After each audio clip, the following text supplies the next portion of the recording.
Barak regional নিউজের এই মুহূর্তের আঞ্চলিক সংবাদে আমাদের সকল দর্শকদের জানাই অনেক অনেক স্বাগতম।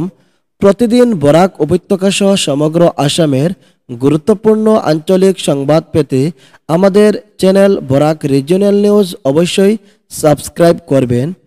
এবারে শুনবেন বরাক উপত্যকার আঞ্চলিক সংবাদের সংবাদ শিরোনাম, তারপর থাকবে বিস্তারিত খবর।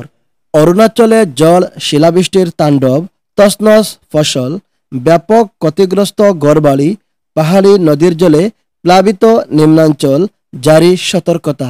কাশ্মীরে সন্ত্রাসবাদীর হামলার পরিপ্রেক্ষিতে পাকিস্তানের পক্ষ অবলম্বনকারীদের নির্ঘাত কারাবাস, মিলবে ভালো দাওয়াই আর ট্রিটমেন্ট।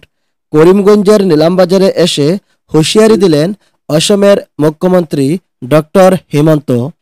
অর্থাৎ সামাজিক যোগাযোগ মাধ্যমে পাকিস্তানের পক্ষে কোনো মন্তব্য করলে সঙ্গে সঙ্গে কারাবাস। করিমগঞ্জে পঞ্চায়েত নির্বাচনের প্রচারে এসে এভাবেই হুঁশিয়ারি করেছেন অসমের মুখ্যমন্ত্রী ডক্টর হিমন্ত। অসমে ত্রিস্তরীয় পঞ্চায়েত নির্বাচন, গ্রামাঞ্চলের ব্যাপক রূপান্তরের প্রতিশ্রুতি সংবলিত ইশতেহার প্রকাশ করল অসম প্রদেশ বিজেপি। কাশ্মীরের পেহেলগামে সন্ত্রাসবাদী আক্রমণের পর পাকিস্তানকে সমর্থন এবং অন্যান্য বিতর্কিত মন্তব্য করায় ত্রিপুরায় গ্রেপ্তার 4। আসামের পর এবং ভারতের অন্যান্য রাজ্যে পাকিস্তানকে সমর্থন এবং ধর্মীয় ভাবাবেগে আঘাত করার অভিযোগে গ্রেপ্তার শুরু করেছে বিভিন্ন রাজ্যের পুলিশ। বরাক উপত্যকার উন্নতি ছাড়া অসমের উন্নতি কোনোভাবেই সম্ভব নয়।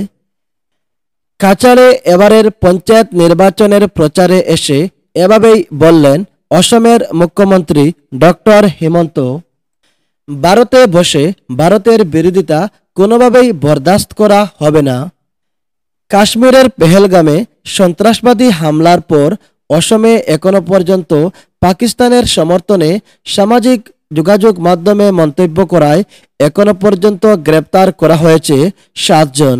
বরাক উপত্যকা থেকে গ্রেপ্তার করা হয়েছে এখনো পর্যন্ত 3 জনকে।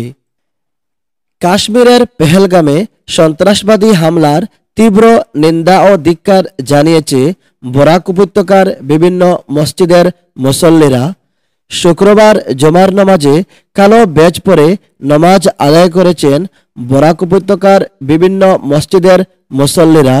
নামাজ শেষে হাতে হাতে প্লেকার্ড নিয়ে পাকিস্তান মুর্দাবাদ, সন্ত্রাসবাদ নিপাত যাক, এভাবেই আন্দোলনে মুখরিত হয়ে উঠেছে বরাক উপত্যকার বিভিন্ন মসজিদ এলাকা। কাশ্মীরের পেহেলগাঁওয়ে সন্ত্রাসী হামলার প্রতিশোধ নিলাম, মুসলিম বিরিয়ানি বিক্রেতাকে গুলি করে খুন করে সামাজিক যোগাযোগ মাধ্যমে ভিডিও বার্তায় জানিয়ে দিল হিন্দুত্ববাদী সংগঠনের সদস্য দাবি করা 2 ব্যক্তি। ভারতে এই মুহূর্তে তীব্র আলোচনায় ইসলামী সন্ত্রাস। এর মধ্যে আগামী 2070 সালের মধ্যে বিশ্বের বৃহত্তম ধর্ম হবে ইসলাম, এমনই তথ্য উঠে এলো নিউ ইয়র্কের এক গবেষণায়। পিউ রিসার্চ সেন্টারের সাম্প্রতিক গবেষণা অনুসারে 2070 সালের মধ্যে ইসলাম খ্রিস্টধর্মকে ছাড়িয়ে বিশ্বের বৃহত্তম ধর্ম হয়ে উঠবে। ভারতে বহু চর্চিত ওয়াকফ ইস্যু বোলাতে পেহেলগাঁও হামলা সব বিজেপি করিয়েছে, এমনই বেনজির মন্তব্য করলেন তৃণমূল নেত্রী মর্জিনা খাতুন। এদিকে অসমে গ্রেপ্তার আরও 2 পাকিস্তান প্রেমী। অসমে এখনো পর্যন্ত পাকিস্তানের সমর্থনে সামাজিক যোগাযোগ মাধ্যমে পোস্ট করায় গ্রেপ্তার করা হয়েছে 11 জনকে। গুজরাটে বড়সড় অভিযান, জাল নথি ব্যবহার করে ভারতে প্রবেশ।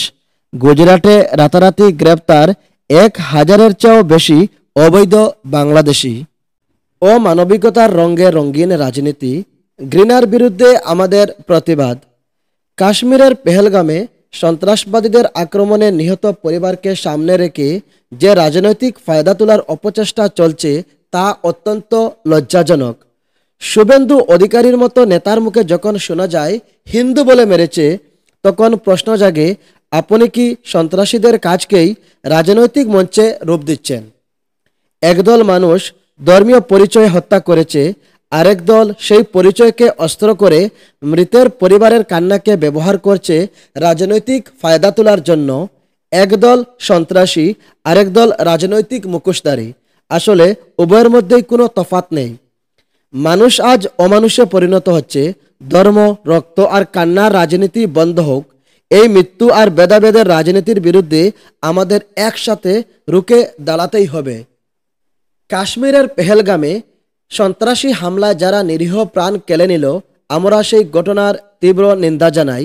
তবে এই হামলার পর যে মানবতা জেগে উঠেছিল তা ছিল কাশ্মীরি সাধারণ মানুষের মধ্যে।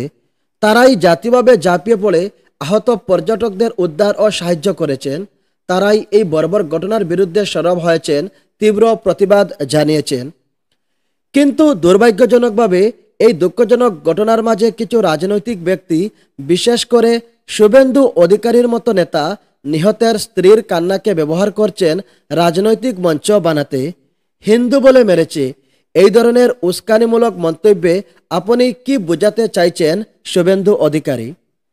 একদিকে ধর্মীয় পরিচয়কে ঘৃণার অস্ত্র বানিয়ে সন্ত্রাসীরা মানুষ হত্যা করছে, আর অন্যদিকে সেই পরিচয়কে পুঁজি করে রাজনৈতিক ফায়দা তুলছে কিছু মুখোশধারী রাজনৈতিক ব্যক্তিবর্গ। এদের একজন বন্দুক ধরে আর একজন মাইক, তফাৎ কেবল মাধ্যমের, মানসিকতা কিন্তু দুজনের একই। মানুষ আজ অমানুষে পরিণত হচ্ছে। ধর্ম, রক্ত আর কান্নার রাজনীতি বন্ধ করা হোক। এই মৃত্যু আর ভেদাভেদের রাজনীতির বিরুদ্ধে আমাদের একসাথে রুখে দাঁড়াতেই হবে।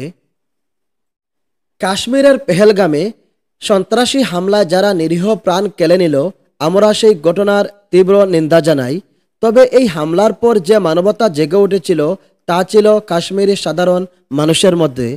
তারাই জাতীয়ভাবে ঝাঁপিয়ে পড়ে আহত পর্যটকদের উদ্ধার ও সাহায্য করেছেন।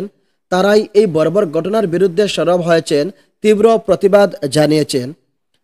কিন্তু দুর্ভাগ্যজনকভাবে এই দুঃখজনক ঘটনার মাঝে কিছু রাজনৈতিক ব্যক্তি, বিশেষ করে শুভেন্দু অধিকারীর মতো নেতা, নিহতের স্ত্রীর কান্নাকে ব্যবহার করছেন রাজনৈতিক মঞ্চ বানাতে।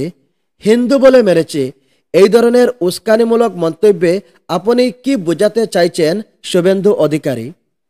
একদিকে ধর্মীয় পরিচয়কে ঘৃণার অস্ত্র বানিয়ে সন্ত্রাসীরা মানুষ হত্যা করছে, আর অন্যদিকে সেই পরিচয়কে পুঁজি করে রাজনৈতিক ফায়দা তুলছে কিছু মুখোশধারী রাজনৈতিক ব্যক্তিবর্গ।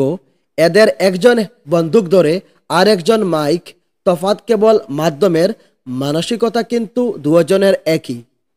মানুষ আজ অমানুষে পরিণত হচ্ছে।